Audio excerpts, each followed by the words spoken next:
Hello all எல்லோரும் எப்படி இருக்கீங்க? சொன்னால் நிஜமாலுமே நம்ப மாட்டீங்க. யதார்த்தமாக ஒரு ஃப்ரெண்டு வீட்டுக்கு வந்திருந்தோம். அந்த இடத்துல வந்து திருவிழா. அந்த திருவிழாவில் வந்து அவங்க வந்து தண்ணி சுமக்கிறாங்க. அதாவது இந்த தீர்த்தத்துக்காக தண்ணி வச்சு குடத்துலலாம் வச்சுருக்காங்க. ஓகேங்களா? ஸோ வந்து எல்லாருமே அவங்கவுங்க குடத்தெல்லாம் எடுத்துட்டாங்க. லாஸ்ட்டில் ஒரே ஒரு குடம் மட்டும் இருக்குது. அந்த குடத்த வந்து எனக்கு நான் யாருன்னே தெரியாது. நான் அந்த ஊர் கிடையாது. எதுவுமே கிடையாது. அந்த பூசாரி வந்து இந்தாம்மா இதை நீ எடுத்துகிட்டு போ, பரவாயில்ல எடுத்துகிட்டு போ அப்படின்னாங்க. இங்கே செல்லாண்டியம்மன் திருக்கோயில், அந்த கோயிலுக்கு வந்து திருவிழா வச்சுருந்தாங்க. சீரியஸாக என்னால் நம்பவே முடியலங்க. நான் தலையில் வச்சு அந்த எடுத்துகிட்டு போய் நான் அந்த அம்மனுக்கு ஊற்றினேன்.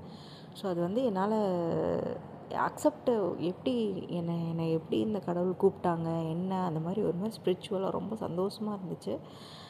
உங்களுக்கு இந்த மாதிரி நடந்திருக்கா அப்படின்னு நீங்கள் எனக்கு கமெண்ட் பண்ணிவிட்டு மறக்காமல் சப்ஸ்கிரைப் பண்ணுங்கள் எல்லாருமே. தேங்க்யூ.